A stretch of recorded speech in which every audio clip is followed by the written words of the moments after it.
En une nuit, la vie d'un père célibataire qui ramasse les ordures change à cause d'une seule décision, prise par un milliardaire qui l'observe dans l'ombre. Mais comment? Vous le découvrirez bientôt, restez avec nous jusqu'à la fin. Il n'était qu'un père célibataire qui ramassait les tickets jetés et les restes de soda renversés pour gagner suffisamment d'argent pour payer un loyer qu'il n'aurait jamais imaginé. La femme qui est restée pour l'aider à ramasser les déchets était la milliardaire propriétaire de toute la fête foraine. Et ce petit geste de gentillesse allait changer leur vie à tous les deux pour toujours. Avant de nous lancer, cliquez sur le bouton « S'abonner » et laissez un commentaire. D'où dans le monde nous regardez-vous? La dernière note de musique s'était évanouie il y a 1 heure. Seul un minuscule fantôme de mélodie persistait dans les oreilles de Léo. Les lumières vibrantes de la fête foraine s'étaient éteintes une à une, plongeant le vaste champ dans un paysage de métal squelettique et d'ombre profonde. L'air, autrefois chargé de l'odeur sucrée et écœurante de la barbe à papa et du pop-corn, transportait désormais le parfum plus âcre de la terre humide, du diesel, et la légère odeur aigre des restes de soda s'infiltrant dans l'herbe. Léo était le dernier membre de l'équipe de nettoyage temporaire. Les autres avaient pointé dès la fin de leur service. Un exode précipité de corps fatigués, impatients de rentrer chez eux et de se reposer. Mais Léo resta sur place, chaussé de ses bottes de travail usées, empruntant un chemin familier et méthodique à travers l'herbe piétinée, se déplaçant avec une efficacité tranquille, acquise au fil des années passées, à compter chaque minute. D'une main, il tenait un grand sac poubelle noir, de l'autre, il maniait une pince à long manche, ramassant par terre des serviettes jetées, des bretzels à moitié mangés et les tristes restes dégonflés des ballons gagnés.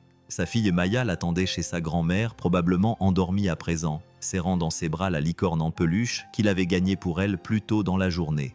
La licorne lui avait coûté 5 $ dans un jeu de lancer d'anneaux truqué. 5 $ qu'il aurait dû économiser pour l'essence. Mais l'expression sur le visage de sa fille de 7 ans, lorsque le forain lui avait remis la peluche, une explosion de joie pure et authentique, valait plus que n'importe quel billet dans son portefeuille.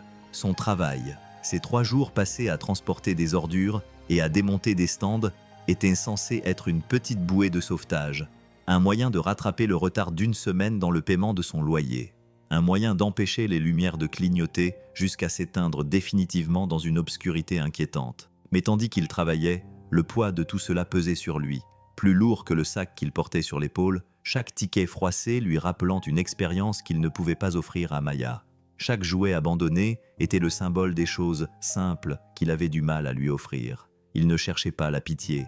Il détestait la pitié plus encore que le vide lancinant de son réfrigérateur. Il voulait juste un point d'ancrage, un seul endroit solide dans une vie qui ressemblait à des sables mouvants. Depuis que sa femme était partie, il s'était arrêté, appuyé contre le cadre métallique froid d'un stand de hot-dog démonté, et s'était frotté les yeux. Les callosités sur ses paumes étaient rugueuses contre sa peau fatiguée. Il pouvait sentir la saleté sous ses ongles, un résident permanent qu'aucune quantité de savon ne pouvait déloger. Il regarda la fête foraine sombre et silencieuse, fantôme de ce qu'elle était autrefois, et ressentit une profonde et douloureuse solitude. C'était dans ces heures tranquilles de fin de nuit, après que le monde se soit endormi, que le silence devenait oppressant et que pendant un bref moment d'inattention, Léo ressentait une douleur familière de désespoir. Le genre de désespoir qui lui murmurait que peu importe ses efforts, peu importe ses sacrifices, cela ne serait jamais suffisant. Depuis l'ombre du grand carrousel, dont les chevaux peints étaient figés en plein galop, elle l'observait. Elle s'appelait Sarafina. Bien que personne ici ne le sache, pour la poignée de cadres supérieurs qui l'avaient vue ce soir-là, elle n'était que Sarah, une consultante de l'entreprise envoyée pour observer les opérations. Elle avait abandonné son blazer sur mesure quelques heures plus tôt, le remplaçant par un simple sweat à capuche gris sans marque. Ses cheveux méticuleusement coiffés étaient désormais tirés en arrière en un chignon lâche et sans prétention. Elle avait parcouru ces lieux une centaine de fois, mais toujours pendant la journée, entourée d'une cacophonie de bruits joyeux, du brouhaha du commerce, du spectacle soigneusement orchestré que sa société, Vance Entertainment, avait perfectionné pendant 3 décennies. Mais ce soir, c'était différent. Elle voulait voir les conséquences, les ossements silencieux de la bête. Après le départ de l'âme, elle était venue ici à la recherche de quelque chose. Une lueur de la magie sur laquelle son père avait bâti cet empire. Une magie qu'elle ne voyait plus désormais que dans des feuilles de calcul et dans les rapports trimestriels. Il avait commencé avec une simple grande roue et un rêve. et elle en avait fait un phénomène mondial. Mais quelque part, entre les salles de réunion et les assemblées d'actionnaires, elle avait perdu le fil.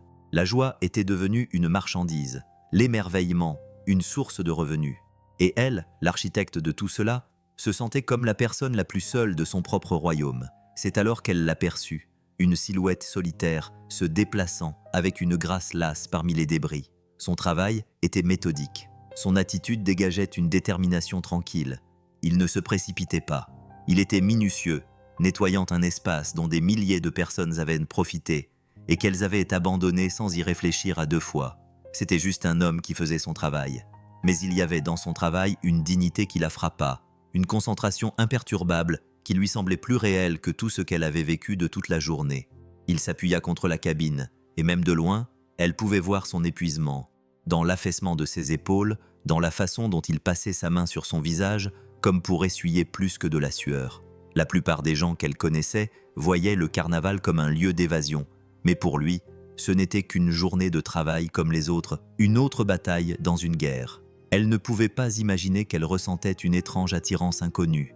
Pas de la pitié, mais une empathie silencieuse et profonde. C'était le sentiment de voir quelqu'un d'autre porter un lourd fardeau et d'en reconnaître la forme.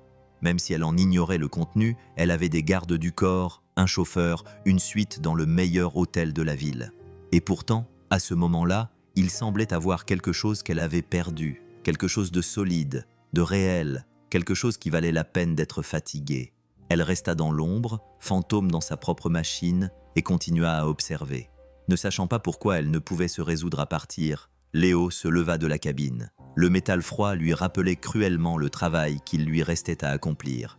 Il passa le sac lourd sur son épaule et commença à marcher lentement vers la grande benne à ordures garée près de la sortie de service. Le gravier crissait sous ses bottes. C'était le seul bruit dans le vaste champ vide alors qu'il contournait le coin de la maison hantée, dont le visage de clown criard était désormais assombri par le clair de lune. Il la vit, une femme, debout près de la billetterie plongée dans l'obscurité. Sa silhouette était éclairée par la seule lampe de sécurité qui bourdonnait au-dessus de sa tête. Elle regardait vers le bas, son téléphone tenu mollement dans une main. L'écran était éteint et son autre main tapotait le sol autour de ses pieds. Un petit geste de recherche. Elle leva les yeux lorsqu'il s'approcha, les yeux écarquillés et surpris dans la pénombre. Il ne l'avait pas remarqué auparavant, et l'apparition soudaine d'une autre personne dans ce paysage désolé lui fit ressentir un bref élan de prudence. « Tout va bien ?» demanda-t-il, la voix rauque après des heures de silence. Elle sembla se détendre au son de sa voix, la tension dans ses épaules s'atténuant légèrement. « Je crois que j'ai perdu une boucle d'oreille », dit-elle d'une voix douce mais claire, avec un accent raffiné qui semblait déplacé au milieu de l'herbe piétinée et des boîtes de pop-corn jetées par terre. Elle n'a pas de valeur, mais elle a une valeur sentimentale. C'était un cadeau. Léo jeta un coup d'œil au sol, un champ de mine jonché d'emballages et de boue. Il posa son sac poubelle avec un bruit sourd. « À quoi ressemble-t-elle ? Petite ?»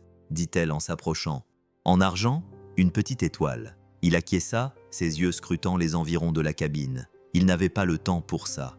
Il était fatigué, son dos lui faisait mal, et Maya l'attendait. Mais sa mère l'avait élevé pour qu'il aide les autres, et certaines leçons étaient trop profondément ancrées en lui pour qu'il puisse les ignorer. Il alluma la petite lampe torche attachée à son porte-clés, dont le faisceau était faible mais concentré, et commença une recherche lente et méthodique. Elle s'agenouilla à côté de lui, ses mouvements moins assurés, ses mains effleurant les débris avec une délicatesse hésitante. « Tu n'es pas obligé de faire ça, » dit-elle, sa voix plus proche maintenant. Elle a probablement disparu depuis longtemps. « Autant chercher, » répondit-il, le regard fixé sur le sol. « Ça ne peut pas faire de mal. » Ils travaillèrent en silence pendant quelques minutes, deux inconnus à quatre pattes sous un seul lampadaire, à la recherche d'un petit morceau d'argent dans une mer de divertissements oubliés. Sa proximité était déconcertante et pourtant apaisante. Elle dégageait une légère odeur de propreté, comme celle de la pluie et d'un savon coûteux, qui contrastait fortement avec la saleté de ses propres vêtements. Il pouvait voir le tricot fin de son pull, la ligne simple et élégante de ses bottes. Elle n'était clairement pas d'ici. Elle ne venait pas de son monde, fait de petits boulots et de factures impayées. Puis sa lampe l'éclaira. Un minuscule éclat argenté niché à côté d'un gobelet en papier écrasé. Il tendit la main et ses doigts calleux le retirèrent délicatement de la saleté. « C'est ça ?» demanda-t-il en le tenant dans sa paume. Sarafina leva les yeux, le visage adouci par une surprise sincère. « Oui ?» murmura-t-elle. « C'est ça. Je n'arrive pas à croire que vous l'ayez trouvé. » Léo haussa simplement les épaules et déposa la boucle d'oreille dans sa main tendue. Ses doigts effleurèrent les siens pendant une fraction de seconde. Une étincelle de chaleur dans l'air froid de la nuit, étonnamment puissante. « Merci », dit-elle en le regardant dans les yeux. Et pour la première fois, il vit au-delà de l'élégante inconnue. Elle n'était pas seulement une femme qui avait perdu une boucle d'oreille. C'était quelqu'un qui semblait profondément, douloureusement reconnaissant pour un petit geste de gentillesse. Il ne le savait pas, mais la boucle d'oreille n'était pas réelle. Elle n'avait rien laissé tomber. C'était un test, une feinte, une excuse pour parler à l'homme dont la dignité tranquille l'avait captivé depuis l'ombre. Et il l'avait réussi sans hésiter un seul instant. Sa sincérité, un phare dans le monde artificiel où elle vivait. « Ce n'est rien », dit Léo en se levant et en époussetant son jean. « Je suis content d'avoir pu vous aider. » Il se retourna pour attraper son sac poubelle, prêt à mettre fin à l'interaction et à retourner à son travail solitaire. Mais sa voix l'arrêta. « Attendez », dit-elle. Et il y avait une nouvelle note dans sa voix, quelque chose qui ressemblait moins à du soulagement qu'à une requête silencieuse. Il se retourna vers elle. Elle s'était également levée, serrant la petite boucle d'oreille dans sa main comme s'il s'agissait d'une pierre précieuse. « Laissez-moi au moins vous donner quelque chose pour vous remercier », dit-elle en tendant la main. Il secoua la tête avant même qu'elle n'ait pu retirer sa main de la poche de son sweat à capuche. « Non, ce n'est pas nécessaire. Cela ne m'a pris que quelques minutes. » Sa main se figea. « Je vous en prie, j'insiste. Je ne prends pas d'argent pour être un être humain décent, » dit-il, et les mots sortirent plus fermement qu'il ne l'avait prévu. Une défense réflexive de la seule chose qui lui restait et qui n'était pas à vendre. Sa fierté. Il vit une lueur dans ses yeux. De la surprise, peut-être même du respect. Ce n'était pas la réaction qu'il attendait de quelqu'un qui semblait habitué à obtenir ce qu'il voulait. « D'accord », dit-elle doucement en laissant retomber sa main. « Je comprends. » Ils restèrent debout dans un étrange silence suspendu, le bourdonnement de la lumière de sécurité remplissant l'espace entre eux. Il aurait dû s'éloigner, mais quelque chose le retenait là, son calme tranquille, la façon dont elle le regardait, non pas avec pitié, mais avec une curiosité sincère et déconcertante. « Au fait, je m'appelle Sarah », dit-elle en lui tendant la main. Cette fois, ce n'était pas pour le paiement, mais pour établir un contact. « Léo », répondit-il en lui serrant brièvement la main. La sienne était rugueuse et calleuse, contrairement à la peau lisse et douce de la jeune femme. Le contraste était saisissant, une conversation silencieuse sur les vies différentes qu'ils menaient. « Vous travaillez pour la fête foraine ?» demanda-t-elle, le regard errant sur les manèges plongés dans l'obscurité. « Juste le nettoyage, l'équipe », répondit-il en haussant les épaules. « C'est un boulot temporaire qui m'aide à payer les factures. C'est beaucoup de travail pour une seule personne. Le reste de l'équipe est rentré chez lui. J'aime finir le travail correctement, dit-il. » Cette déclaration était simple, factuelle, mais elle en disait long sur qui il était. Elle acquiesça lentement, le regard pensif. Mon père disait toujours que la façon dont une personne termine un travail en dit plus long sur elle que la façon dont elle le commence. Il y avait une note mélancolique dans sa voix, un soupçon d'une histoire qu'il ne connaissait pas. « Il a l'air d'être un homme intelligent, » dit Léo. « Il l'était, » répondit-elle, une ombre passant sur ses traits. Elle sembla se reprendre et chasser la mélancolie d'un petit mouvement presque imperceptible de son corps. « Alors que faites-vous quand vous ne récupérez pas des boucles d'oreilles perdues et que vous ne nettoyez pas à vous seul après le passage de milliers de personnes ?» La question était légère, taquine, et elle le prit au dépourvu. Il laissa échapper un petit rire sans humour. « Je suis surtout papa. Ma fille Maya a 7 ans. » L'expression de Sarafina s'adoucit instantanément. « Oh, papa, c'est le travail le plus important qui soit, c'est le seul qui compte, » acquiesça-t-il. Sa propre voix s'adoucit alors qu'il pensait au visage endormi de Maya. L'amour protecteur féroce qu'il ressentait pour elle était l'ancrage de son monde tumultueux. C'était la raison pour laquelle il était là, dans le froid, à ramasser les déchets des autres, et la raison pour laquelle il le referait demain sans se plaindre. « Elle adore cet endroit », ajouta-t-il en désignant le parc d'attractions silencieux. « Pour elle, c'est l'endroit le plus magique au monde. C'est ce que vous voyez ?» demanda Sarah doucement, le regard balayant la même scène. Une ville fantôme où la joie est éphémère. Léo suivit son regard, voyant à travers ses yeux pendant un instant. La peinture écaillée de la maison hantée, la rouille sur les boulons de la grande roue, la solitude inhérente à un lieu construit pour le bruit et la foule, désormais abandonné au silence. « Je vois un salaire », dit-il honnêtement. « Mais quand je la regarde, je vois la magie qu'elle voit. Cela me suffit. » Ces mots restèrent en suspendus dans l'air, simples et profonds, et Sarafina les sentit résonner au plus profond d'elle-même, là où elle pensait depuis longtemps qu'il n'y avait plus rien. Elle qui possédait tout ce que le monde pouvait offrir se tenait devant un homme qui n'avait presque rien, et c'était lui qui comprenait ce qu'était vraiment la magie. Elle ne résidait pas dans les lumières vives ou les manèges à sensations fortes. Elle résidait dans le fait de voir le monde à travers les yeux de quelqu'un que l'on aime. Le silence fut rompu par le crissement de petits pas sur le chemin de gravier. Une petite voix encore endormie appela dans l'obscurité. « Papa ?» Léo releva brusquement la tête, passant en une fraction de seconde de l'attitude d'un travailleur fatigué à celle d'un père vigilant. « Maya !» répondit-il d'une voix mêlée d'inquiétude et de surprise. « Que fais-tu ici, ma chérie ?»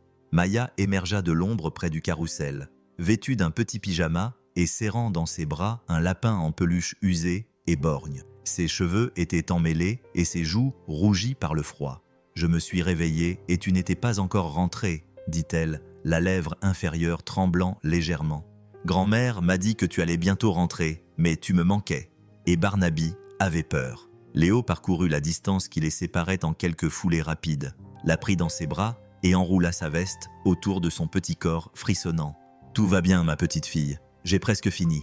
Je suis là, » murmura-t-il d'une voix grave et apaisante à son oreille. Il la serra fort dans ses bras, tout son univers se condensant dans cette petite étreinte précieuse à quelques mètres de lui. Sarafina observait la scène, le cœur serré par une émotion qu'elle ne pouvait nommer. L'amour brut et sans réserve qui les unissait était si palpable qu'il en devenait presque une force physique dans l'air froid de la nuit. C'était un monde à 1000 lieues des relations polies et transactionnelles auxquelles elle était habituée. Un monde à 1000 lieues de l'affection stérile de sa propre enfance. Maya jeta un coup d'œil par-dessus l'épaule de son père, ses grands yeux curieux se posant sur Sarah. « Qui est-ce » murmura-t-elle, sa voix étouffée par la veste de Léo. Léo se retourna, son expression s'adoucissant lorsqu'il regarda Sarah. « Voici Sarah, ma chérie. » Elle s'apprêtait à partir, mais Sarah ne bougea pas. Elle fit un pas hésitant en avant, les mains enfoncées dans les poches de son sweat à capuche, comme si elle ne savait pas quoi en faire. « Bonjour Maya, » dit-elle doucement. « Je suis très heureuse de te rencontrer, toi et Barnaby. » Maya l'observa longuement avec le regard déconcertant et sans filtre d'un enfant. Son regard était si direct que Sarah se sentit plus observée que dans n'importe quelle salle de réunion. « Tu as l'air triste, » dit Maya d'une voix claire. Et en fait, cette simple observation honnête frappa Sarafina avec la force d'un coup physique. Personne ne lui avait jamais dit cela. Ni ses assistants, ni les membres de son conseil d'administration, ni la succession de thérapeutes que son père avait engagés pour elle au fil des ans. Ils voyaient tous sa compétence, son assurance, son pouvoir. Ils ne voyaient jamais la profonde solitude caverneuse. Cachée juste sous la surface, Léo serra sa fille dans ses bras. « Maya, ce n'est pas très poli de dire ça. »« Ce n'est pas grave, » dit Sarah, la voix un peu tremblante. Elle se força à sourire, même si elle savait que cela n'atteignait pas ses yeux. « C'est une petite fille très observatrice. Tu es perdue ?» demanda Maya, le front plissé par une inquiétude sincère. « Papa dit que les gens sont tristes quand ils sont perdus. » Pendant un instant, Sarafina resta sans réponse. La question était trop vaste, trop vraie. Elle avait un GPS dans sa voiture, une carte du monde sur son téléphone, un jet privé en attente, et pourtant, elle était plus perdue qu'elle ne l'avait jamais été de toute sa vie. « Quelque chose comme ça », murmura-t-elle finalement, cet aveu lui coûtant plus cher qu'elle ne l'aurait imaginé. Elle regarda Léo, la façon dont il tenait sa fille, le petit univers autonome qu'ils avaient construit ensemble par amour et par nécessité, et elle ressentit un pincement de nostalgie si vif qu'elle en eut le souffle coupé. C'était un homme qui ramassait les ordures pour joindre les deux bouts, et elle était une milliardaire qui possédait le terrain sur lequel il se tenait. Mais à cet instant, elle sut avec une certitude à la fois terrifiante et libératrice que c'était lui qui n'était pas perdu. Cette interaction resta longtemps dans l'esprit de Sarafina après qu'elle eut quitté le parc d'attractions silencieux. Elle repassa la scène dans sa tête alors qu'elle était assise dans le calme stérile de sa suite d'hôtel, un espace tentaculaire avec une vue panoramique sur une ville qui lui semblait étrangère et froide. Les mots de la petite fille résonnaient dans le silence. « Vous avez l'air triste. Vous êtes perdu ?» Elle avait passé une décennie à ériger des murs autour de son cœur, à construire une forteresse de compétences et de contrôle si impénétrable qu'elle en oubliait parfois ce qu'elle renfermait. Mais une fillette de 7 ans avait vu clair dans son jeu. En moins d'une minute, elle se tenait devant la baie vitrée qui allait du sol au plafond, regardant la rivière de phare en contrebas. Un monde de gens qui allaient quelque part. Appartenant à un endroit, elle pensa à Léo. Avec la saleté sur ses mains et la dignité tranquille dans ses yeux, c'était un homme qui savait exactement qui il était et pourquoi il se battait. Son monde était peut-être petit, mais il était ancré dans un amour si intense qu'il constituait une forme de richesse à part entière. Son propre monde, en revanche, lui semblait vaste et vide. Un royaume de verre et d'acier, où les liens étaient un handicap et la vulnérabilité une faiblesse. Elle avait hérité d'un empire, mais lui avait hérité d'un but. Elle prit son téléphone, dont l'écran s'illumina d'une cascade de notifications, d'emails de son conseil d'administration, de SMS de son assistant personnel, d'alertes des médias qui suivaient l'évolution du cours de l'action de son entreprise, une vie de bruit constant et insignifiant. Elle les ignora tous et fit à la place quelque chose qu'elle n'avait pas fait depuis des années. Elle chercha quelque chose de réel. Elle ne connaissait pas son nom de famille, ne savait pas où il vivait, mais elle se souvenait du nom de l'agence d'intérim brodé sur le côté de son uniforme qu'elle avait aperçu brièvement sous la lumière de sécurité. C'était un coup de poker, une impulsion désespérée et insensée, mais elle avait besoin d'en savoir plus. Elle avait besoin de comprendre pourquoi une rencontre fortuite avec un inconnu dans un champ sombre avait ébranlé les fondations du monde qu'elle s'était soigneusement construit. Le lendemain matin, le soleil inondait le petit appartement de Léo, illuminant les grains de poussière qui dansaient dans l'air et les fines fissures dans les murs en plâtre. C'était un monde à 1000 lieues de la magie artificielle de la fête foraine. La magie était d'un autre genre, le miracle discret d'avoir survécu à une nouvelle journée. Maya était assise à leur petite table de cuisine bancale, coloriant avec application une image de la licorne qu'il avait gagnée pour elle. Son œil unique était désormais d'un bleu vif griffonné et il était entouré d'un arc-en-ciel d'étoiles asymétriques.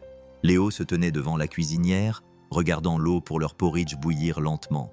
Ils n'avaient presque plus de lait et il ne restait plus que 2 morceaux de pain. Mais pour ce matin, ils en avaient assez. Il était fatigué d'une fatigue profonde et intense qui s'était installée dans ses os. Mais en regardant Maya fredonner, son petit visage concentré, il sentit monter en lui une vague familière de détermination. Tout irait bien. Il ferait en sorte que tout aille bien. Un coup sec à la porte les fit sursauter tous les deux. Léo fronça les sourcils et s'essuya les mains sur un torchon. Il recevait rarement des visiteurs, surtout aussitôt le matin.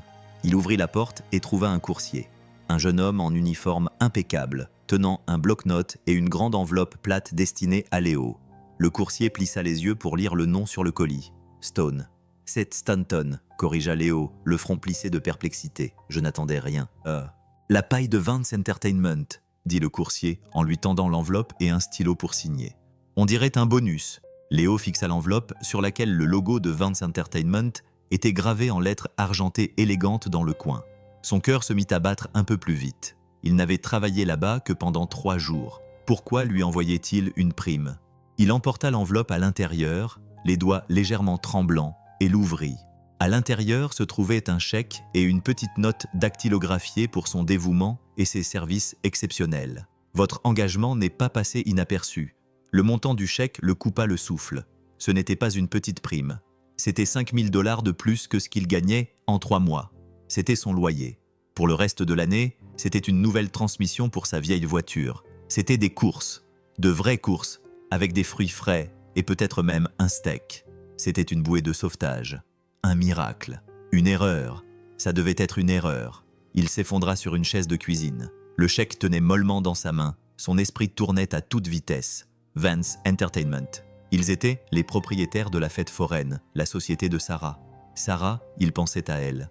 À la boucle d'oreille perdue, à l'intensité tranquille de son regard, était celle qui avait fait cela. Cette pensée était à la fois excitante et terrifiante. Était-ce sa façon de le remercier ? Un acte de charité discret de la part d'une femme qui pouvait probablement perdre un chèque de cette valeur dans les coussins de son canapé sans même s'en apercevoir. La fierté qui faisait partie intégrante de lui-même monta en lui, brûlante et vive. Il n'avait pas demandé cela. Il ne voulait pas de sa pitié. Il voulait gagner sa vie pour voler de ses propres ailes. Mais alors, il regarda Maya, qui était en train de découper soigneusement son dessin, inconsciente de la tempête qui faisait rage en lui. Il vit ses chaussures usées près de la porte. Il se souvint de la façon dont son visage s'était assombri lorsqu'il lui avait dit qu'il n'avait pas les moyens de lui payer les cours d'art qu'elle voulait suivre. La fierté ne payait pas les factures. La fierté n'achetait pas de nouvelles chaussures. La fierté ne payait pas l'électricité. Il plia lentement le chèque, le papier craquant, lourd dans sa main. Il ne savait pas ce que cela signifiait, ni qui était vraiment derrière tout cela. Mais dans la dure réalité, c'était une réponse à une prière. Il était trop fatigué pour même murmurer. Sarafina était assise dans un bureau minimaliste et élégant au 40e étage, un espace qui était techniquement le sien, mais qui ne lui avait jamais donné l'impression d'être chez elle. La ville s'étendait sous ses yeux, une tapisserie silencieuse et scintillante d'ambition et de béton. Son directeur financier, un homme nommé Marcus, à l'air perpétuellement inquiet, venait de partir après avoir confirmé que la prime anonyme avait été traitée par un fonds discrétionnaire, impossible à retracer. De retour à elle, elle lui avait dit que c'était pour un employé contractuel exemplaire, une explication vague mais plausible qui ne nécessitait pas plus de détails. Mais maintenant, seule dans le silence, elle sentait un nœud d'anxiété se resserrer dans sa poitrine. Avait-elle fait ce qu'il fallait? Ou venait-elle de confirmer tous les stéréotypes négatifs sur son monde, en intervenant avec un chéquier pour résoudre un problème qui ne lui appartenait pas? Elle ne l'avait pas fait par pitié. Elle savait que c'était un geste de respect envers cet homme qui lui avait montré plus d'intégrité en une nuit qu'elle n'en avait vu en un an de réunion du conseil d'administration. C'était une façon de rééquilibrer un terrain de jeu qui était profondément et injustement biaisé. Mais elle le connaissait, même après leur brève rencontre, suffisamment pour savoir que sa fierté était une forteresse et qu'il n'accepterait pas la charité.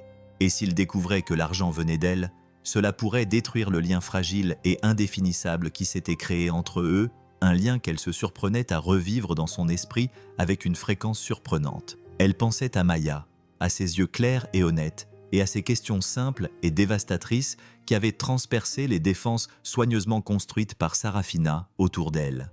Elle voyait une enfance qu'elle n'avait jamais eue, où la présence d'un père était le plus grand trésor, où l'amour ne se mesurait pas en fonds fiduciaires ou en vacances en Europe, mais en bol de porridge partagé et en licorne en peluche à 5 $. Son propre père lui avait donné une entreprise. Il n'avait pas su lui donner de son temps. Son téléphone vibra, la tirant de ses pensées. C'était un SMS de son détective privé, celui qu'elle avait engagé avec un pincement de culpabilité, pour en savoir plus sur Leo Stanton.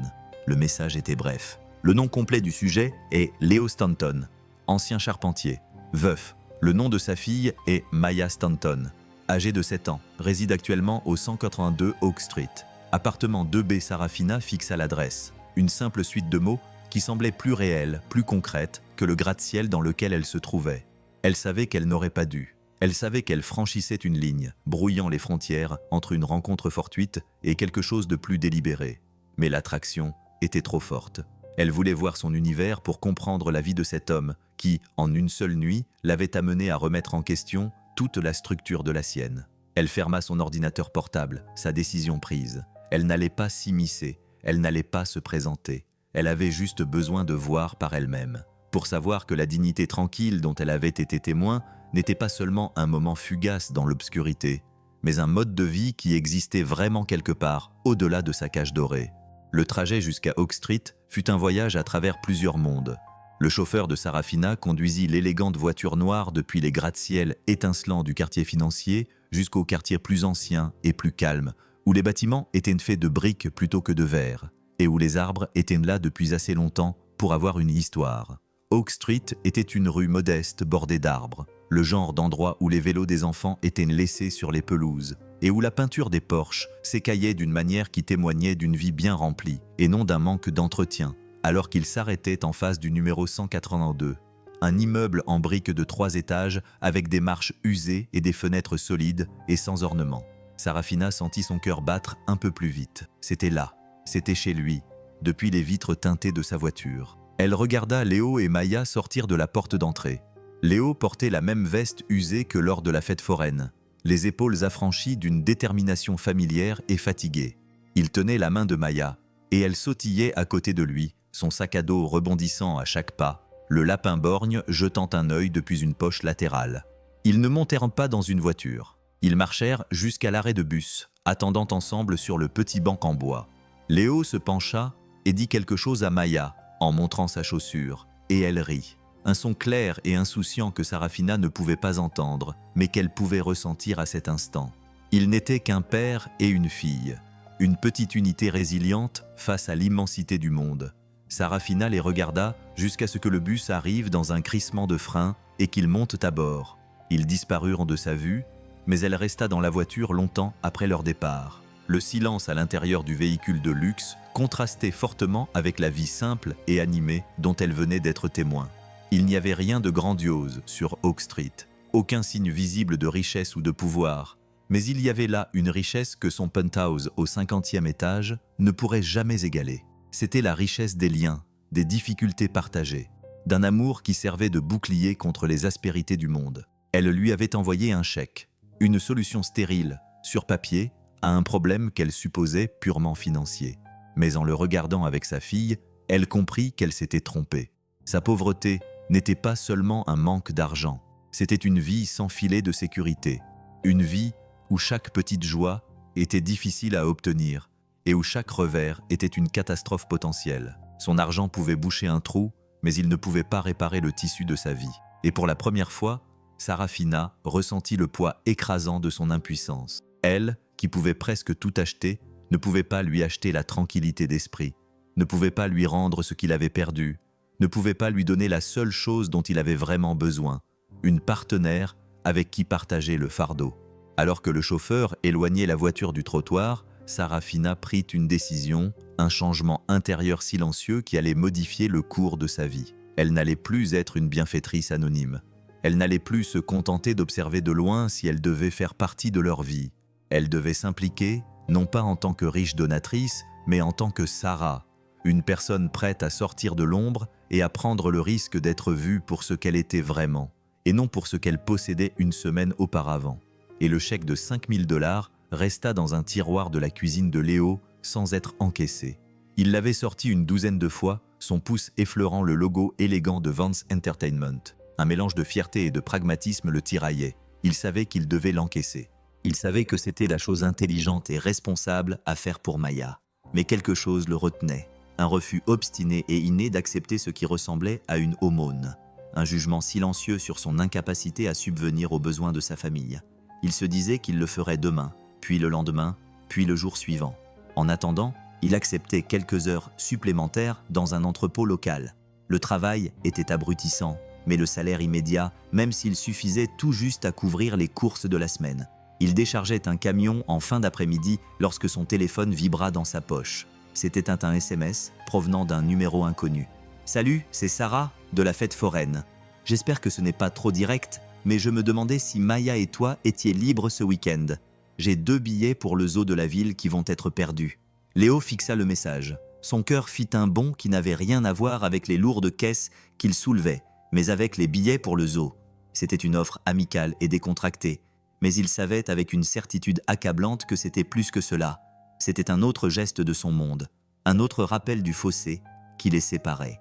Il l'imaginait, sans peine, en train de se procurer les billets, considérant cela comme une chose simple et insignifiante. Alors que pour lui, une sortie au zoo était un luxe qu'il n'avait pas pu s'offrir depuis des années. Il tapa puis effaça 3 réponses différentes. Un refus poli, une question directe sur le chèque de prime, un simple « non ». Finalement, il opta pour l'honnêteté, ou du moins une version de celle-ci. « Merci pour l'invitation, mais nous sommes un peu occupés ce week-end. » Il appuya sur « envoyer », le mensonge pesant lourdement sur ses pouces. Un instant plus tard, elle répondit « Une autre fois ? Peut-être. Je me retrouve avec beaucoup de temps libre ces derniers temps et pas assez de personnes avec qui le passer. » Son honnêteté le désarma. Encore une fois, elle ne le poussait pas. Elle était simplement ouverte. Il pensa à elle, seule dans le carnaval sombre, à l'observation innocente de Maya qui disait qu'elle avait l'air triste. Peut-être qu'elle ne lui offrait pas de la charité. Peut-être était-elle simplement seule. Ce soir-là, alors qu'il bordait Maya dans son lit, elle lui montra le dessin qu'elle avait fait à la table de la cuisine quelques jours auparavant. C'était une image d'eux 3 debout sous la grande roue. Léo et Maya se tenaient la main, et de l'autre côté de lui se trouvait Sarah, un sourire timide et hésitant sur son visage dessiné au crayon. « La dame du carnaval me manque », dit Maya d'une voix douce et endormie. Elle était gentille avec Barnaby. Léo eut la gorge serrée. « Oui, ma chérie », répondit-il. Il embrassa son front, éteignit la lumière et resta un long moment dans l'embrasure de la porte. L'image du dessin était gravée dans son esprit. Il avait été tellement concentré sur sa propre fierté, sur ce qu'il percevait comme un affront lié à sa richesse, qu'il n'avait pas pris en considération ce dont elle pouvait avoir besoin. Il l'avait vue comme une menace potentielle pour son indépendance soigneusement préservée, et non comme une personne qui pouvait être aussi perdue que lui. Il retourna dans la cuisine, sortit son téléphone et tapa un nouveau message, ses pouces bougeant avec une certitude retrouvée. « Tu sais, je pense que notre week-end vient de se libérer. Si l'invitation aux eaux tient toujours, nous serions ravis d'y aller. » La réponse arriva presque instantanément. « Elle tient toujours. Que penses-tu de samedi ?» Léo sourit, un vrai sourire pour la première fois de la journée, et répondit « Samedi, c'est parfait. » L'air du zoo de la ville était un mélange vibrant de sons et d'odeurs, le rugissement lointain d'un lion, le bavardage des enfants, l'odeur terreuse du foin et de la terre humide. C'était un monde de nature sauvage confinée, un endroit où Léo n'avait pas emmené Maya depuis qu'elle était toute petite. Il se tenait près de l'entrée. Maya vibrait d'une excitation si intense qu'elle en était presque physique. Elle portait sa veste violette préférée, son lapin à un œil serré dans sa main, les yeux rivés partout à la fois. Léo ressentit une douleur familière d'amour et de culpabilité. Il aurait dû l'amener ici plus tôt. Il aurait dû être capable de lui offrir ses joies simples sans l'aide d'une quasi-inconnue. Puis il la vit s'approcher d'eux depuis l'entrée principale. Sarah était vêtue d'un jean et d'un simple pull de couleur crème. Ses cheveux étaient attachés en queue de cheval. Elle portait une paire de baskets confortables qui contrastaient fortement avec les bottes élégantes qu'elle avait portées à la fête foraine. Elle avait l'air presque normale, et pourtant, il y avait une assurance indéniable dans sa façon de se déplacer, une confiance tranquille qui la distinguait de la foule animée. Elle sourit en s'approchant, un sourire sincère et chaleureux qui semblait effacer la gêne de leur échange de SMS. « Bonjour », dit-elle en regardant tour à tour Léo et Maya. « Je suis ravie que vous ayez pu venir. Nous n'aurions manqué ça pour rien au monde », répondit Léo, d'une voix plus assurée qu'il ne l'aurait cru. Maya, d'ordinaire timide avec les inconnus, courut vers Sarah et lui sauta au cou. « On va voir les singes en premier ? J'adore les singes, on dirait des petits humains poilus. » Sarah rit, un rire riche et sans retenue qui fit battre le cœur de Léo d'une manière étrange et inconnue. Elle s'agenouilla à la hauteur de Maya, le regard doux. « On peut voir tout ce que tu veux voir aujourd'hui, c'est toi qui décides. » Alors qu'ils marchaient vers la maison des primates, Maya parlant sans arrêt des différentes espèces de singes qu'elle avait apprises à l'école, Léo et Sarah se laissèrent aller à un silence confortable. Il observa la façon dont Sarah écoutait Maya. La tête penchée, elle accordait toute son attention aux histoires décousues de la petite fille. Elle ne la traitait pas avec condescendance et ne lui offrait pas de sourires apaisants. Elle s'intéressait à elle, lui posait des questions, riait à ses blagues. Elle la traitait comme une personne dont les pensées comptaient. C'était un détail, mais pour Léo, cela signifiait tout au cours de cette journée. Il se surprit à se détendre comme il ne l'avait pas fait depuis des années. Il oublia les factures impayées, les pneus usés de sa voiture, le bourdonnement constant d'anxiété qui était la bande sonore de sa vie depuis quelques heures. Il était simplement un père aux eaux avec sa fille et une femme qui lui donnait l'impression inexplicable qu'il ne portait pas seul le poids du monde. Ils ont regardé les otaries glisser dans l'eau, ont partagé un sac de pop-corn hors de prix et se sont émerveillés devant les majestueux tigres qui arpentaient leur enclos. Sarah a raconté des anecdotes sur ses propres visites dans ce zoo lorsqu'elle était enfant. Des histoires teintées d'une solitude tranquille, celle d'être là avec des nounous plutôt qu'avec ses parents, d'observer les animaux avec une curiosité scientifique plutôt qu'avec l'émerveillement d'un enfant. Léo s'est alors surpris à s'ouvrir, à lui parler de sa femme, de son amour pour les girafes, des chansons idiotes qu'elle chantait à Maya. Ils n'étaient plus seulement deux inconnus échangeant des banalités. Ils partageaient des morceaux d'eux-mêmes, construisant un pont fragile au-dessus du gouffre qui séparait leurs vies différentes. En fin d'après-midi, alors qu'ils étaient assis sur un banc près de l'enclos des flamants roses, observant ces oiseaux ridiculement roses se tenir sur une patte, Maya s'endormit, la tête posée sur les genoux de Léo, son petit corps cédant enfin à l'excitation de la journée. Sarah les regarda, un doux sourire aux lèvres. « Elle est épuisée, elle est parfaite », dit Léo, la main posée légèrement sur le dos de Maya. « Merci pour tout ça, Sarah, pour tout. »« Avec plaisir, » répondit-elle d'une voix douce. « Je ne me souviens pas de la dernière fois où je me suis autant amusée. » Il la regarda alors. « Vraiment ?» Il la regarda et vit au-delà de la richesse, de l'élégance, du passé mystérieux. Il vit une femme gentille et drôle, peut-être un peu brisé, tout comme lui. « J'ai toujours ce chèque, tu sais, » dit-il, les mots sortant avant qu'il ne puisse les retenir. « Je ne l'ai pas encaissé. » Le sourire de Sarah s'estompa légèrement, son regard se posant sur ses mains. « Je m'en doutais. Je ne peux pas l'accepter, Sarah. Ça ne me semble pas juste. Ce n'était pas de la charité, Léo, » dit-elle en le regardant à nouveau dans les yeux. « C'était du respect. Et peut-être qu'elle hésita. Peut-être que c'était une excuse pour te revoir. » Son aveu resta suspendu entre eux, honnête et vulnérable. Et à ce moment-là, Léo sut que c'était plus qu'une simple journée au zoo. C'était le début de quelque chose pour lequel il n'était pas sûr d'être prêt, mais qu'il désirait désespérément, terrifiant. Après le zoo, un changement subtil s'est produit. La ligne invisible entre leurs deux mondes a commencé à s'estomper. Sarah a commencé à apparaître dans leur vie de manière discrète. Elle envoyait des SMS à Léo avec un simple « Je suis près de chez toi, tu as besoin de quelque chose au magasin ?» Ou elle se rendait au parc où Maya jouait après l'école, un livre à la main, prétendant qu'elle avait juste besoin d'air frais. Mais Léo savait qu'elle était là pour eux. Et pour la première fois, il ne s'est pas posé de questions. Il a commencé à attendre avec impatience ses SMS, les moments de conversation tranquille qu'il volait pendant que Maya courait après les pigeons ou se balançait sur les barres fixes.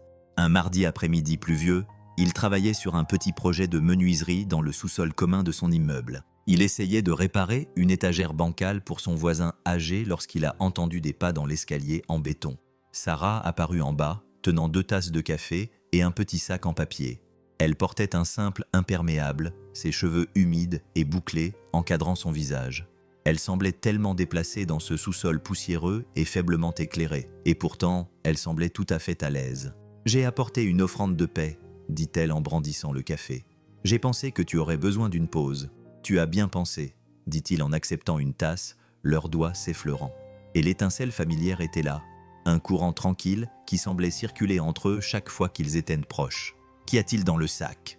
demanda-t-il en le désignant d'un signe de tête. « Des beignets », répondit-elle avec un sourire. « Ceux avec des pépites. On m'a dit qu'ils étaient les préférés d'une certaine fillette de 7 ans que je connais, dit-il en riant. Un rire très facile. « Tu la gâtes. Quelqu'un doit bien le faire, » répondit-elle d'un ton léger, mais avec un regard sérieux. Elle s'assit sur une caisse renversée et le regarda travailler. Le silence était confortable et familier. « Qu'est-ce que tu construis ?» demanda-t-elle. « Je répare, » corrigea-t-il. « C'est une étagère pour Madame Henderson, à l'étage. L'ancienne a rendu l'âme. » Sarah regardait ses mains pendant qu'il travaillait. La façon dont elle bougeait avec une habileté confiante, ponçant un bord rugueux, resserrant un joint lâche, elle voyait en elle la force et la précision, un contraste frappant avec le monde des hommes qu'elle connaissait. Des hommes dont les mains étaient douces à force de signer des chèques et de conclure des accords. « Tu es doué pour ça, » dit-elle doucement. « Pour réparer des choses, c'est ce que je fais. » Il haussa les épaules. « J'aime remettre les choses en état. » Nessat. Ces mots avaient un double sens, et ils le savaient tous les deux. Il ne parlait pas seulement de la bibliothèque, il parlait de sa vie, des morceaux brisés qu'il essayait de rassembler chaque jour. Sarah ne dit rien, mais une profonde compréhension passa entre eux. Elle avait passé sa vie à acquérir des choses, à bâtir un empire d'actifs et d'influence. Il avait passé sa vie à réparer des choses, à trouver de la valeur dans ce qui était cassé, et à le rendre à nouveau utile. Elle but une gorgée de café, une profonde prise de conscience l'envahissant. Elle s'était toujours considérée comme la plus puissante, celle qui disposait de toutes les ressources. Mais alors qu'elle était assise dans ce sous-sol poussiéreux, le regardant restaurer patiemment un vieux meuble oublié, elle sut que c'était lui qui possédait la véritable force. La force tranquille et inébranlable d'un homme qui savait construire une vie à partir des morceaux qui avaient été laissés derrière. La danse hésitante entre eux se poursuivit pendant des semaines. Une série de moments calmes et d'ententes tacites. Ils ne parlaient jamais de leur avenir, ne définissaient jamais ce qui grandissait entre eux. Ils existaient simplement dans un présent fragile et plein d'espoir. Une bulle de normalité que Léo avait peur de faire éclater et que Sarafina hésitait à quitter. Mais le monde réel, avec ses lignes dures et ses vérités dérangeantes, n'était jamais loin. Il arriva sous la forme d'une élégante berline argentée qui s'arrêta devant l'immeuble de Léo. Par une fraîche soirée d'automne, Léo raccompagnait Maya chez elle depuis le parc lorsqu'il la vit garée le long du trottoir, son chrome poli scintillant sous les lampadaires. Un homme en costume sur mesure se tenait à côté, la posture raide, l'expression impatiente. Il jeta un regard dédaigneux à Léo et Maya avant de fixer quelqu'un qui sortait de l'entrée de l'immeuble. C'était Sarah. Elle portait le jean et le pull qu'elle avait mis plus tôt, mais son visage était tendu, sa posture rigide. La chaleur facile qu'elle partageait avec eux avait été remplacée par un masque froid et professionnel. « Madame », dit l'homme d'une voix sèche et formelle, « nous sommes en retard pour la conférence téléphonique avec le bureau de Tokyo. » Sarah ne le regarda pas. Ses yeux étaient fixés sur Léo, et Léo y vit une lueur de panique, de regret. « Je suis désolée », murmura-t-elle. Sa voix s'adressait uniquement à lui. « Je dois y aller », répondit Léo en hochant simplement la tête. Sa gorge se serra soudainement. Il rapprocha Maya de lui, un geste protecteur dont il n'avait même pas conscience, tandis que l'homme en costume ouvrait la portière de la voiture à Sarah, qui s'y glissa sans se retourner.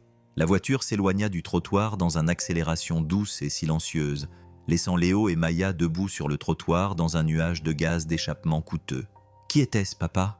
demanda Maya, sa petite voix rompant le silence soudain. « C'était, » répondit Léo, sa propre voix lui semblant lointaine, « son autre vie. » Il regarda les feux arrière disparaître au coin de la rue, et la fragile bulle dans laquelle il vivait éclater, le laissant face à la réalité froide et crue de qui elle était et de qui il n'était pas. Elle était une femme avec des chauffeurs et des appels à Tokyo. Lui était un homme qui prenait le bus et s'inquiétait du prix du lait. Il s'était laissé croire pendant un moment que le fossé entre leurs deux mondes pouvait être comblé. Mais alors qu'il se tenait dans cette rue calme, le fossé lui semblait plus large et plus infranchissable que jamais, avant que la voiture élégante ne file à toute allure à travers la ville. Une capsule silencieuse et climatisée emportait Sarafina, loin du seul endroit où elle avait commencé à se sentir chez elle. Elle regardait par la fenêtre les lumières chaudes et familières du quartier de Léo, laissant place au froid.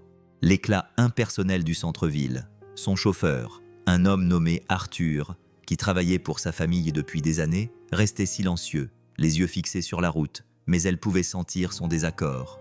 À côté d'elle, sur la banquette arrière, se trouvait Marcus, son directeur financier, l'homme qui l'avait traqué avec l'acharnement d'un limier. Il tenait une tablette dont l'écran affichait des graphiques et des chiffres, un monde de données qui semblait à des millions de kilomètres des balançoires du parc et des beignets saupoudrés de sucre de son après-midi. « Le conseil d'administration s'impatiente, Sarafina », dit Marcus. Son ton était un mélange soigneusement calibré d'inquiétude et de réprimande. « Votre congé sabbatique prolongé provoque un effet domino. Les investisseurs sont nerveux. La presse spécule. Il est temps de revenir. »« Je ne suis pas prête, » dit-elle d'une voix neutre, les yeux toujours fixés sur le flou de la ville à l'extérieur. « Prête ou non, l'entreprise a besoin de son dirigeant, » insista-t-il. « L'héritage de ton père est en jeu. » À la mention de son père, une colère familière monta en elle. « L'héritage de mon père est une entreprise qui a oublié comment être humaine, » rétorqua-t-elle d'une voix plus aiguë. « C'est une machine qui privilégie le profit plutôt que les gens, et je ne serai pas un autre rouage dans cet engrenage, » soupira Marcus, d'un soupir résigné qu'elle connaissait bien. « Quoi qu'il en soit, c'est cette machine qui paye pour tout cela, » dit-il en désignant vaguement l'intérieur luxueux de la voiture, la vie dans laquelle elle était née. Le message tacite était clair. Vous ne pouvez pas avoir le beurre et l'argent du beurre. Vous ne pouvez pas mener une vie simple dans un quartier tranquille alors que l'empire dont vous êtes responsable commence à montrer des fissures. Elle se tut. La combativité la quittait. Elle savait qu'il avait raison. D'une certaine manière, elle ne pouvait échapper à ce qu'elle était. Le nom Vance était une marque, une responsabilité, une cage dont elle avait tenté de s'échapper. Mais ses barreaux étaient plus longs et plus solides qu'elle ne l'avait imaginé. Elle repensa à Léo, à l'expression de son visage lorsqu'il l'avait vu avec Arthur et la voiture. Ce n'était ni de la colère, ni de la jalousie. C'était une compréhension calme et résignée, un regard qui disait « Je savais que c'était trop beau pour être vrai ». Ce regard lui fit plus mal que tous les sermons de Marcus. Elle avait tellement essayé d'être simplement Sarah, de construire quelque chose de réel et indépendant de sa fortune. Mais en un instant, son autre vie s'était écrasée sur la leur, brisant l'illusion qu'elle avait soigneusement entretenue lorsqu'ils arrivèrent à l'immeuble rutilant qui abritait son penthouse. Elle sortit de la voiture et entra dans le hall en marbre sans dire un mot. Elle ne regarda pas Marcus, ne salua pas Arthur. Elle avança simplement, ses pas résonnant dans le vaste espace vide, se sentant davantage comme une prisonnière retournant dans sa cellule que comme une héritière retournant dans son château. Elle s'était enfuie pour se retrouver. Mais il semblait que son ancienne vie l'avait retrouvée la première et qu'elle la ramenait avec une force qu'elle n'était plus sûre d'avoir la force de combattre. Les jours qui suivirent le départ précipité de Sarah furent lourds, d'un silence qui semblait différent du calme habituel de la vie de Léo. C'était un vide, un espace où il y avait auparavant des rires et des conversations.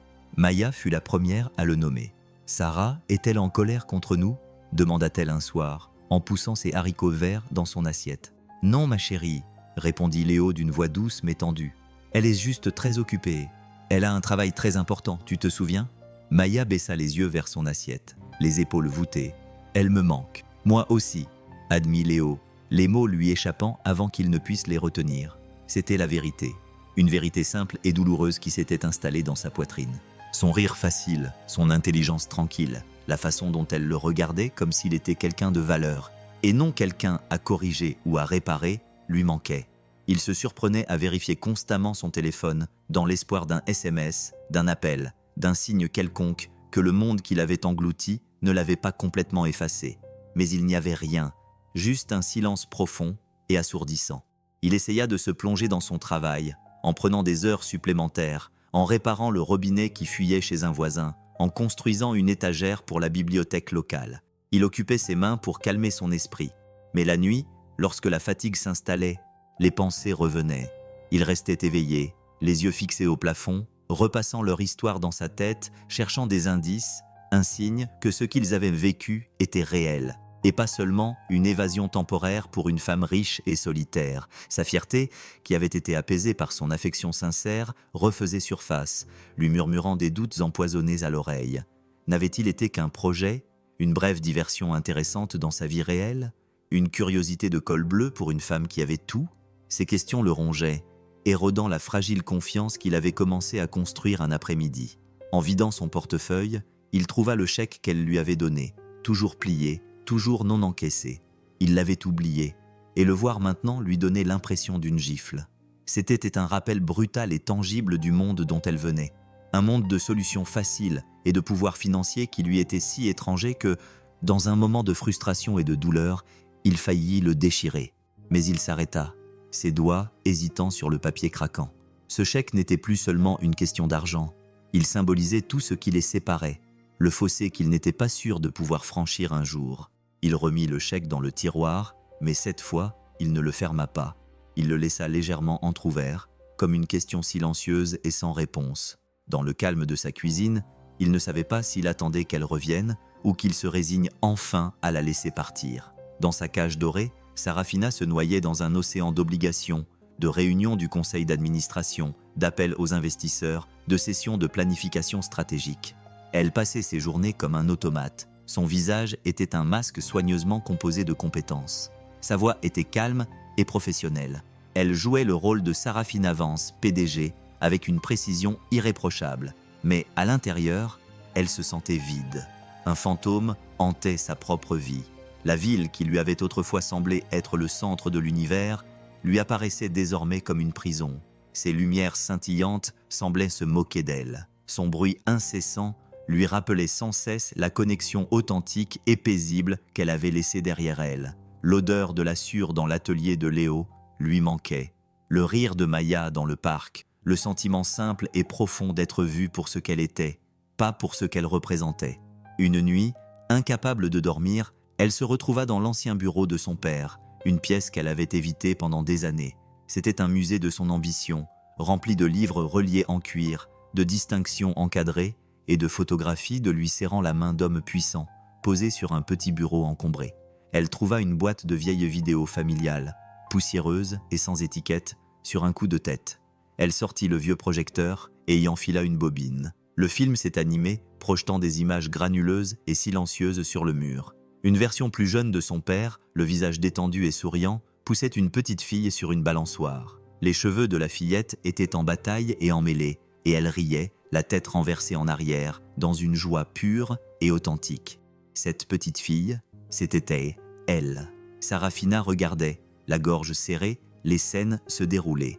Une fête d'anniversaire avec un gâteau fait maison un peu bancal. Une sortie à la fête foraine, pas celle de sa ville, mais une petite foire itinérante où son père lui avait gagné un ours en peluche bon marché. Un après-midi tranquille, passé à construire une cabane dans les arbres bancals et de travers dans leur jardin. C'étaient des souvenirs qu'elle avait enfouis, des moments d'une époque plus simple et plus heureuse, avant que l'entreprise ne devienne un géant, avant que son père ne devienne d'abord PDG et ensuite père. En regardant ces images silencieuses et vacillantes, elle a réalisé quelque chose de profond. Son père n'avait pas toujours été ainsi. Elle se souvenait qu'il avait été un homme froid et distant, mais aussi un homme qui savait trouver de la joie dans les petites choses, un homme qui aimait passionnément sa fille. Mais quelque part en chemin, il s'était perdu dans la poursuite de Moa, dans la poursuite d'un empire. Il avait oublié comment être son propre roi. De petites larmes précieuses coulaient sur son visage tandis qu'elle regardait, des larmes de chagrin pour le père qu'elle avait perdu et l'enfance qu'elle avait oubliée. Elle comprenait maintenant qu'elle ne fuyait pas seulement l'entreprise. Elle fuyait la peur de devenir comme lui, de laisser le poids d'un empire écraser la personne qu'elle était censée être. Elle savait alors ce qu'elle devait faire. Elle ne pouvait pas abandonner son héritage, mais elle ne pouvait pas non plus le laisser la définir. Elle devait trouver un moyen d'intégrer ces deux mondes pour être à la fois Sarah Finavance, la dirigeante compétente, et Sarah, la femme qui trouvait de la joie dans un beignet partagé et le rire d'un enfant. Sa première étape consistait à décrocher le téléphone, non pas pour appeler un membre du conseil d'administration, mais pour appeler la seule personne qui lui avait montré ce qu'était la véritable force. Mais lorsqu'elle composa son numéro, elle tomba directement sur sa messagerie vocale, un message poli et impersonnel qui lui donna l'impression d'une porte fermée. La nouvelle fut annoncée un mercredi matin. Léo tomba par hasard sur un petit article dans la section Affaires alors qu'il parcourait son téléphone à la bibliothèque locale. Profitant du Wi-Fi gratuit, le titre était discret. Vance Entertainment annonce une restructuration majeure et se concentre désormais sur des initiatives communautaires. L'article détaillait la nouvelle orientation de cette grande entreprise, qui s'éloignait d'une expansion agressive pour se tourner vers un modèle plus axé sur la communauté. Il mentionnait la création de la Vance Foundation for Family Recreation, une nouvelle branche caritative dédiée au financement de parcs publics, de centres communautaires et de programmes artistiques pour les enfants défavorisés. À la fin de l'article, il y avait une citation de Sarah Finavance, sa première déclaration publique depuis son retour. Nous pensons que la véritable mesure de notre succès ne réside pas dans nos profits, mais dans la joie et les liens que nous pouvons créer dans les communautés que nous servons. Il est temps d'investir dans ce qui compte vraiment. Léo lut l'article 3 fois. Les mots étaient légèrement flous sur le petit écran. Ce n'était pas l'entreprise impitoyable qu'il avait imaginée, c'était différent. C'était la femme qui avait écouté ses histoires, qui avait ri avec sa fille, qui avait parlé des rêves perdus de son propre père. Il ressentit un étrange mélange d'émotions, d'admiration, de confusion et d'un nouvel espoir inconnu. Plus tard dans la journée, une deuxième nouvelle arriva. Cette fois, dans une lettre adressée à la bibliothèque où il était bénévole, elle provenait de la nouvelle fondation Vance. Il s'agissait d'une annonce officielle de leur premier projet communautaire, la rénovation complète et l'agrandissement de la bibliothèque publique de Cedar Falls, y compris la création d'une nouvelle aile entièrement financée pour les enfants avec un espace dédié aux arts et à l'artisanat. Un espace pour le cours d'art que Maya avait tant voulu suivre. La lettre était signée par le nouveau directeur des relations communautaires de la fondation, un nom que Léo ne reconnaissait pas. Mais alors qu'il se tenait là, dans la bibliothèque calme et poussiéreuse, entouré de livres et du doux bourdonnement d'une communauté qui essayait de se contenter du peu qu'elle avait, il comprit. Il savait que c'était son œuvre. C'était un autre geste grandiose, un autre acte d'aide discret et anonyme. Mais cette fois, cela ne ressemblait pas à de la charité. Cela ressemblait à un message qui disait « Je t'ai entendu, je te vois, ce qui compte pour toi est important ». Il pensa au chèque non encaissé qui se trouvait toujours dans le tiroir de sa cuisine. C'était un symbole de sa fierté, de sa peur d'être son projet. Mais peut-être s'était-il trompé. Peut-être qu'il ne s'agissait pas de lui en tant que projet. Peut-être s'agissait-il plutôt de son rôle d'inspiration. Il rentra chez lui à pied, les paroles joyeuses et émouvantes de la bibliothécaire résonnant encore dans ses oreilles. Il s'assit avec Maya à la table de la cuisine. Il sortit une feuille de papier et un crayon. « J'ai besoin de ton aide, dit-il. J'ai besoin que tu me dessines un pont. » Maya pencha la tête. « Quel genre de pont ?»« Un pont solide, » répondit Léo, la voix chargée d'une émotion qu'il ne pouvait nommer. Un pont qui relie deux endroits très éloignés l'un de l'autre. Alors que Maya commençait à dessiner, sa petite main bougeant avec une assurance certaine, Léo sut ce qu'il devait faire. Il ne pouvait pas laisser la fierté mettre fin à leur histoire. Il devait construire son propre pont. Le trajet était long, le moteur du minibus ronronnant d'un bruit régulier et familier à mesure que les kilomètres défilaient. Léo avait déposé le chèque, non pas avec un sentiment de défaite, mais avec un sentiment d'investissement. Un investissement dans un avenir qu'il avait enfin le courage d'envisager. Il avait payé son loyer en retard, réparé la transmission de la voiture et utilisé le reste pour financer ce voyage. Un voyage discret et inopiné vers la ville, vers le monde où elle vivait. Il n'avait pas de plan. Il n'avait pas préparé de grands discours. Il savait simplement qu'il devait se présenter. Il devait réduire la distance qui les séparait. Il avait laissé la peur s'installer. Il trouva facilement le siège social de son entreprise. Une tour étincelante de verre et d'acier qui semblait effleurer le ciel. C'était un paysage étranger intimidant, un monde de pouvoir et de richesse conçu pour que les hommes comme lui se sentent petits. Mais alors qu'il se tenait sur la place en marbre, levant les yeux vers le logo de Vans Entertainment, il ne se sentait pas petit. Il se sentait simplement déterminé. Il entra dans le hall, ses bottes de travail silencieuses sur le sol poli. Il tenait fermement la main de Maya dans la sienne. Il portait un seul morceau de papier roulé, son dessin du pont. La réceptionniste, une femme aux cheveux lisses et au sourire impersonnel et exercé, leva les yeux, l'air à la fois confus et légèrement inquiet. « Puis-je vous aider ?» demanda-t-elle, d'un ton qui suggérait clairement qu'il n'était pas au bon endroit. « Je suis ici pour voir Sarafina Vance », dit Léo d'une voix calme et posée. La réceptionniste haussa les sourcils. « Avez-vous rendez-vous ?»« Non », admit Léo. « Mais veuillez lui dire que Léo Stanton est ici. » Ce nom ne lui disait manifestement rien. Elle s'apprêtait à le renvoyer pour appeler la sécurité lorsqu'une voix rompit le murmure tranquille du hall. « Ah, tout va bien, Hélène, je m'en occupe. » Sarafina se tenait en haut d'un grand escalier majestueux. Elle avait une posture assurée et une expression indéchiffrable. Elle portait une robe sur mesure, l'uniforme de son monde, mais ses yeux, lorsqu'ils rencontrèrent ceux de Léo, étaient remplis d'une émotion brute et sans défense qui brisait sa façade professionnelle. Elle descendit lentement les marches, sans le quitter des yeux, le hall animé semblant s'estomper autour d'eux.